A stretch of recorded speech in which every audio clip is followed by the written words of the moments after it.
powered by nuclear energy.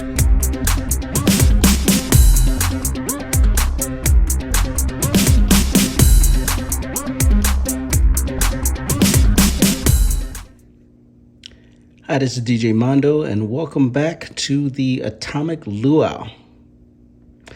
I just wanted to give you guys an update on the new 4-channel mixer that I bought. I find it really fascinating. I've never used a mixer like this before. I was kind of hoping it was going to give me another dimension to some of the mixes that I'm putting together. With 4 inputs, I'll be able to do a whole lot of inputs and outputs from my iPad, also from Traktor, from my internal music collection, and from some hardware synthesizers that I have, like Novation Circuit and Novation Circuit Tracks. I know it's something with enough inputs to take care of all of that, and also a built-in sound card so that I could take sound from internal resources on my Mac, like Traktor or Ableton. And the thing about this is that this is the Gemini, as you can see, the Gemini PMX 20 performance mixer, and it's a good mixer, very well reviewed, and excellent price point for the features that I wanted. And since this is my first venture into a 4-channel mixer, I didn't want to spend a whole lot of money, and this one actually satisfies with the features that it has. It's an excellent mixer, gets excellent sound, 4 channels.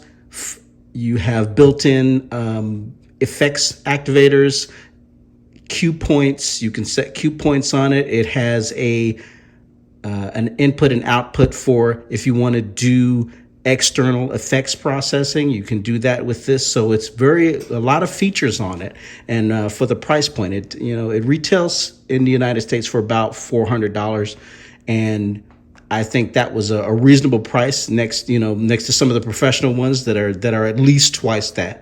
So, but the downside to it, and it has a USB input and all of that, because it has an internal sound card, and you can use it as a sound card for your music applications. But the problem with it is there are no MIDI mappings for it, so you can't just plug and play and use it with Traktor.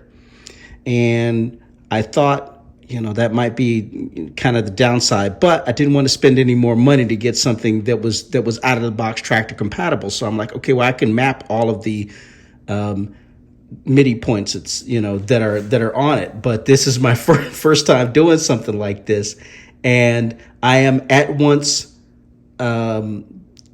triumphant and annoyed at the same time. But I'm having a whole lot of fun doing it, but I wanted to catch up on the success that I was having with it. So here it is. You've got 4 channels, plus you've got these effects toggles and knobs across the top, that track search item there, and those load decks at the top. So these are all buttons that need to be mapped manually if you're going to use this with Native Instruments Traktor. And I'm off to a good start, but I haven't actually finished yet, and I just wanted to give you a view of the progress here. So I'm basically only at this point have mapped some of the buttons here across the top to different Traktor functions, and the first channel here of the first channel and the EQ effects here so far. And once you map those, though, you can take those mappings in Traktor and duplicate the mapping, and then you just change the hardware button or knob focus for that functionality. And so let's see if it works here. So for example, this first effects processor is mapped here, and you can toggle that button on and off. You also have to map it so that the LED under it lights up as well. And so when I turn this on, you'll notice that on on Traktor that light comes on in order to activate that effect. And I can also adjust the amount of effect that I put on there with that first rotator. So that's pretty good. And on the channel itself, again, only the channel 1 has been mapped here. That is, this second column of knobs here have been mapped, and along with this fader. And that's track 1. So I can also turn on the effects for that channel with this button here. And as you can see on Traktor, when I turn that on, you'll see that track 1 has the effects applied to it. You know, that's the indicator to show that the effects have been applied to it. So pretty good so far. Also mapped so far is the gain. Is the gain knob on track A has been mapped, also known as track 1 on the hardware itself. And also the high pass filter has been mapped here, and mid pass filter has been mapped there, so you can see that working. And the low pass has been mapped. That works as well. And also the fader for A has been mapped. So far so good. Now, the downside here is that there are different layers of the mappings. Like, for example, I use a lot of, in Traktor, I use a lot of remix sets, and there's not enough controls on the hardware here, I think, to manage the remix sets really that effectively. I'd have to use maybe, now I also have a Control D2, a Native Instruments Control D2. It's kind of an older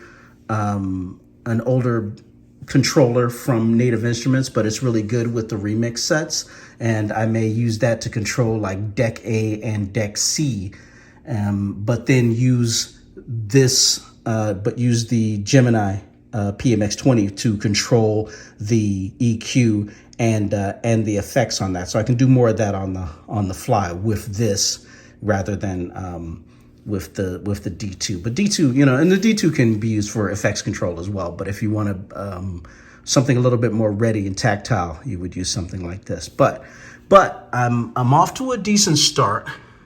Took me all day, and I'm not one of those MIDI mapping guys that that really likes MIDI mapping things. But I did kind of do some research, some YouTube videos to learn how to do this. But it's going to be a monster doing the other three tracks here. Oh, and I also mapped the crossfader as well. Crossfader has been mapped, so which. You can see that down at the bottom there. The crossfader, and I did the low decks buttons has been mapped for track 1, and also the browser for this browser knob here has been mapped for searching the library. So it's coming along, but it's gonna take probably a couple more days to get this sorted out, but I do not one bit regret buying this unit. It is nice and sturdy. The sound on it is great. Built-in sound card works very well. Now, it's going to be a challenge mapping it. And I exported the file, so I might actually post this file online because surprisingly, there are no MIDI map files for this and a Traktor. So if I can map this pretty accurately and help somebody else out by posting it online, I'll do that, and I'll let you guys know that that's there. But yeah, this is kind of wild. It's a learning experience for me. It's exasperating, but it's also kind of rewarding. Getting it done. The next step will be to start mapping those cue point buttons on the left and the right, and also the looper as well. But like I said, the control here is going to be limited for Traktor, particularly the way I like to play with Traktor by using remix sets. And there are, and there's no, I don't think there's any shift button on the controller itself in order to get to those higher functions. For example, if you run some of the loops out of the remix set, you don't have any control over the columns. There's like 4 columns in the remix set. So how do you use this controller to choose which loop from which column? How do you drill down like that? I don't know. But again, like I said, I'm having fun doing it. It's also pretty exasperating, but there it is, at least for one track so far. But I can duplicate these to other tracks. But I really want to dive into some of these other cue point buttons and looper buttons first, just to get those done, and then export that file. I've already exported that file, so I don't lose any of the work that I've done so far. And then you can just import it into Traktor again. But there it is, and yeah, so it's definitely a good buy getting the Gemini PMX 20. I definitely recommend it, even if you're not going to use it in the way I use it here. It is really a fun learning experience here. But I can't wait to use it to see if I can start mapping it in not Traktor. I'm doing it in Traktor now, but mapping it in Ableton, because I want to record in Ableton, and this will make things simple easier for recording in Ableton. So that's going to be fun. But anyway, thanks for watching. And if you've got a MIDI map file for this unit, please contact me, because I would love to see it and maybe import it and see if it suits my purposes here. But this has been fun and exasperating at the same time. Anyway, thanks for watching, and I'll post further updates as this goes along. Thanks. Bye.